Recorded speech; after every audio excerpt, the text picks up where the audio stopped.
Roman race ने दोबारा royal rumble जीत लिया और कमेंट्स में पढ़ रहा था, उसमें लग रहा था कि लोगों को ये जो फैसला है ट्रिपल एच का वो सही नहीं लगा है। और 2026 की जो रॉयल रंबल है वो कैसी रही, अच्छी रही या बुरी रही, इसको डिस्कस करते हैं इस वीडियो में। बात करते हैं सबसे पहले रॉयल रंबल का जो मैच हुआ था फीमेल्स का, वुमेन्स का। अच्छा, उसमें जो है वो लिव मॉर्गन साहिबा जो है वो रॉयल रंबल जीती हैं। तो वो असल में मैंने तो उतना देखा नहीं, फीमेल्स का जो मैच था उसको मैंने ऐसे फॉरवर्ड करके ही देखा। तो जिस तरीके से मेंस का जो रॉयल रंबल हुआ है, कुछ ज़्यादा बेहतर वो हुआ नहीं इस साल। शुरू में जो एंट्रेंस आई थी, मतलब इस पूरे मैच में जो है वो नए नए लोग आए, मतलब जो एक्सपेक्टेड था, हाइप बन गई थी कि ऐसा होगा रॉयल रंबल वैसा सऊदी अरब में, उस तरीके का हुआ नहीं। दूसरी चीज़ ये कि जो वाइब्स हैं सऊदी अरब में वो इतनी अच्छी आती हैं नहीं। मतलब ऑडियंस वहाँ की बिल्कुल अलग है। जिस तरीके की अमेरिका में होती है रॉयल रंबल वगैरह जो इवेंट्स होते हैं, वो एक अलग तरीके की उसकी वाइब होती है, वो क्राउड भी एक अलग तरीके का होता है वहाँ पे। अच्छा, इसमें पूरे मैच में सबसे पहले जो मैच हुआ था फीमेल्स का, वो उसकी खास कोई इतनी मैं रेटिंग दूंगा नहीं। मतलब ओवरऑल बात करें तो कोई 10 में से 6 नंबर उसको मिल सकते हैं। अच्छा, इसमें जो पूरी रॉयल रंबल हुई है, इसमें जो सबसे बेहतरीन मैच हुआ था वो हुआ था एजे स्टाइल्स और गुंथर का। एक लग रहा था कि एक मैच हो रहा है जो एंटरटेनिंग मैच है, एंटरटेनमेंट दे रहा है लोगों को। उसमें एजे स्टाइल्स का मैच दाव पे, करियर जो था वो लाइन पे था, तो उसमें उन्होंने पूरी कोशिश करी कि इस मैच को जीता जाए। गुंथर ने बड़ी कोशिश करी जीतने की, उसको किक आउट करे, पिन नहीं होने दिया उसमें। गुंथर ने भी अच्छी फाइट करी और वो भी हारे नहीं। तो पूरे जो रॉयल रंबल है उसमें जो सबसे बेहतर मैच हुआ था वो यही था, एजे स्टाइल्स वर्सेस गुंथर का। इसके बाद सैमी ज़ेन और ड्रू मैकिंटायर का मैच हुआ। तो ये मैच एक ऐसा मैच था जिसको मैं कहूँगा कि ये बिल्कुल ही वन साइडेड मैच था।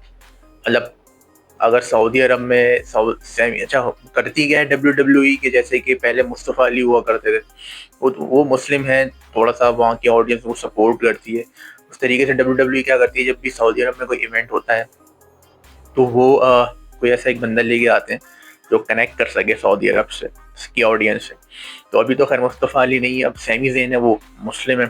अब उसमें वो आए, उन्होंने बात स्मैकडाउन में आई थिंक बात भी करी थी, या रॉयल रंबल था उसमें कुछ ऐसे अस्सलाम वालेकुम करके कुछ बोला अरेबिक में। अच्छा, इसमें फिर ये है कि मैच उन्होंने रखा डब्ल्यू डब्ल्यू ई ने। अब मैच को ज़्यादा कुछ इंटरेस्टिंग बनाया नहीं गया था, वन साइडेड मैच था टोटली। सैमी ज़ेन जो है वो कुछ इतना वो भारी नज़र आया नहीं इस मैच में। हावी नज़र आए थे ड्रू मैकिंटायर, उन्होंने ही बिल्कुल एक आसानी से ही मैं कहूँगा जो मैच वो जीता है। और सैमी ज़ेन ने कोशिश करी, अपना वो फिनिशर भी लगाया, लेकिन वो जीत नहीं सके। और पूरा अगर मैच देखें हम ओवरऑल, तो उसमें जो है सैमी ज़ेन जो है वो बेचारे, एक कहूँ तो एक बकरी नज़र है।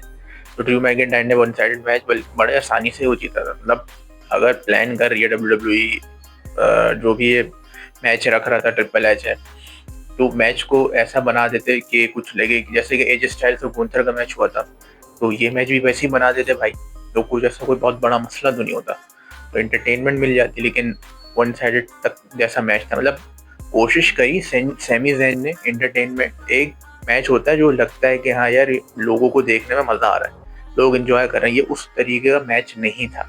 ऑल्दो लग रहा होगा लोगों को कि हाँ यार मैच तो अच्छा हुआ था, सैमी ज़ेन ने ट्राई करी, लेकिन ये उस तरीके का लग नहीं रहा था मैच जैसा कि होना चाहिए था, जैसे कि एजे स्टाइल्स और गुंथर का मैच हुआ।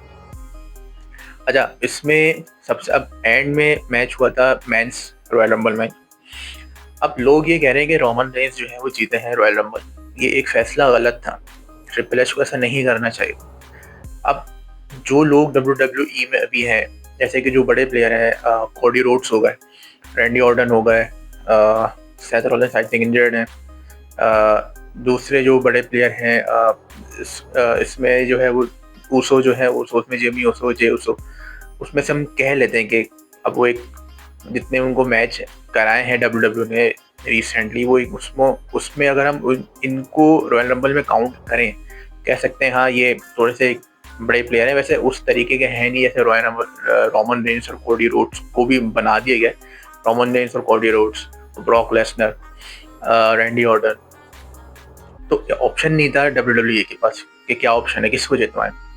ब्रॉक लेसनर का ऐसा कि अब वो कमा रहे हैं डब्ल्यूडब्ल्यूई में। कोडी रोड्स ऑलरेडी जीत चुके हैं। रैंडी ऑर्टन भी ऑलरेडी 2 बार रॉयल रंबल जीत चुके हैं। और अब चैंपियनशिप की अगर वो चैंपियन बनते तो उसमें उनकी क्या स्टोरी लाइन बनाएंगे। तो उनका ऑप्शन एक ही था, रोमन रेंस का। तो और कोई ऑप्शन था भी नहीं डब्ल्यूडब्ल्यूई के पास, और किसको बनाती। तो इस हिसाब से अगर हम देखें कि और भी कुछ लोग थे जो नए थे, एंट्रेंस इनकी हुई थी, तो ये उस तरीके का मैच हो नहीं सका था जिस तरीके से हाइप बनाई गई थी। तो फिलहाल के लिए अब रोमन रेंस ने जीत लिया मैच। एंड में जाके थोड़ा एक ऐसा मैच बन गया था, थोड़ा सा इंटरेस्टिंग हो गया था। लोगन पॉल ये है कि लोगन पॉल अभी उस लेवल के प्लेयर है नहीं, यानी कि उनकी अगर हम कहें कि रोमन रेंस जिस तरीके का उनका लेवल है, जो उनकी हाइप बनती है, जिस तरीके के उनके मैचेस होते हैं, वैसे उस लेवल पे लोगन पॉल है नहीं। तो उनको मनाना तो बिल्कुल भी बनता नहीं था यहाँ पे रॉयल रंबल का विनर। तो बचता एक ही ऑप्शन है, रोमन रेंस। और कह सकते हैं कि रोमन रेंस को नहीं बनना चाहिए था, क्योंकि वो ऑलरेडी बन चुके हैं रॉयल रंबल विनर, मैच जीत चुके हैं वो। तो इसके बाद उनको दोबारा बना दिया गया, तो इसमें अब दोबारा वही बात, ऑप्शन था नहीं। अब मैं एक वीडियो देख रहा था, उसमें जो है ट्रिपल एच कुछ प्रेस कॉन्फ्रेंस थी उनकी, वो बैठे हुए थे टेबल पे बातें कर रहे, तो पीछे Y2J की आवाज़ें लग रही और ट्रिपल एच को कुछ बुरे अल्फाज भी कहेगा। मतलब कहने का ये कि लोगों को अच्छा नहीं लगा रॉयल रंबल को जो फैसला किया गया था। तो अब देखते हैं कि रोमन रेंस किसको चैलेंज करते हैं, ड्रू मैकिंटायर को या CM पंक को। CM पंक है वर्ल्ड हैवीवेट चैंपियन। तो आई थिंक मुझे यही लग रहा है कि रोमन रेंस जो है वो CM पंक को चैलेंज करेंगे, और रेसलमेनिया में वर्ल्ड हैवीवेट मैच होगा इन दोनों का, और वो एक मैच इंटरेस्टिंग होगा। कोडी रोड्स तो बिल्कुल भी लग रहा था कि जीतेंगे तीसरी मरतबा उनकी, अब जो उनको जितना जीतना था उन्होंने जीत लिया। तो यही जाकर के एक ऑप्शन था WWE के पास कि रोमन रेंस को जितवाया जाए। तो एक तरीके से कह सकते हैं कि फैसला ऑप्शन के हवाले से सही था, लेकिन अगर स्टोरी कुछ ऐसी बना के पेश करते, किसी और को बनाते, तो ज़्यादा बेहतर रहता। और मैच को इंटरेस्टिंग भी नहीं इतना बनाया गया था, क्योंकि उस तरीके के जो लोग एंटर होने चाहिए थे वो नहीं हुए। ऑब्वियसली अब आई थिंक नहीं होंगे प्लेयर्स अवेलेबल, तो उन्होंने अब यही इस तरीके से मैच को डिज़ाइन किया। तो बहरहाल ओवरऑल अगर हम पूरे रॉयल रंबल की बात करें, तो उसको अगर हम ऐसे ही अगर 10 में से नंबर दें, मैं 10 में से 6 नंबर दूंगा। बाकी की अपनी राय अलग हो सकती है, किसी को रॉयल रंबल अच्छी लगी हो, किसी को बिल्कुल भी अच्छी ना लगी हो। इस तरीके की कमेंट्स में देख रहा था कि रोमन रेंस को जितवा दिया।